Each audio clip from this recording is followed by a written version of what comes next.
Welcome to the Inc. Productivity Tip of the Day. Today's tip. Jeff Bezos only needed 7 words to explain how to overcome your biggest challenge.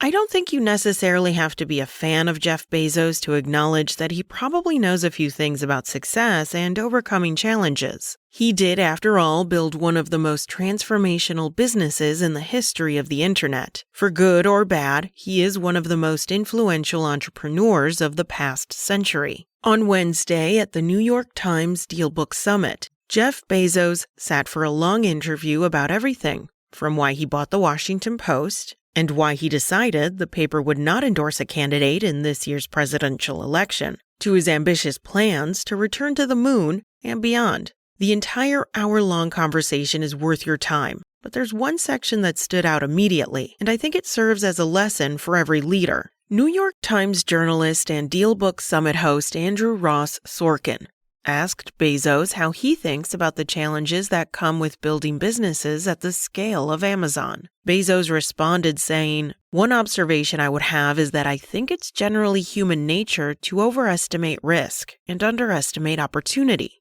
Bezos said. "I think entrepreneurs in general would be well advised to try and bias against that piece of human nature. The risks are probably not as big as you perceive, and the opportunities may be bigger than you perceive. And so when you look at what you say it's confidence, but maybe it's just trying to compensate for that. That accepting that that's a human bias and trying to compensate against it. The second thing I would point out is that, thinking small is a self-fulfilling prophecy."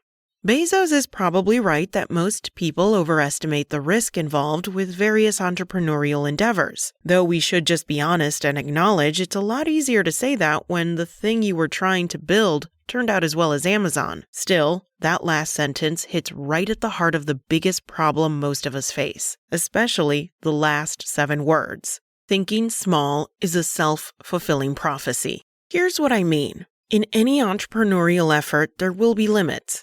Sometimes resources are the limit. For example, if you don't have or cannot raise enough money to make whatever you're trying to sell, that's a problem.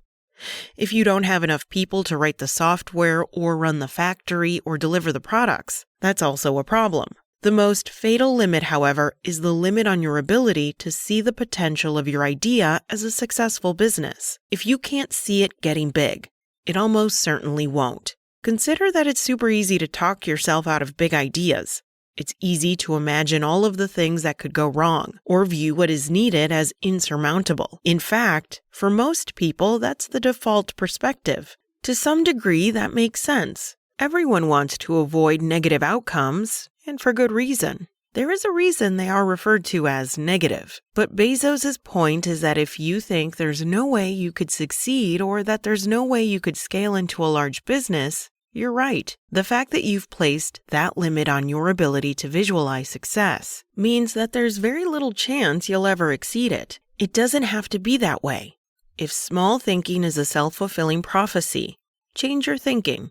Sure, that alone won't guarantee you succeed, but it seems like a no-brainer if the alternative is a guarantee you won't.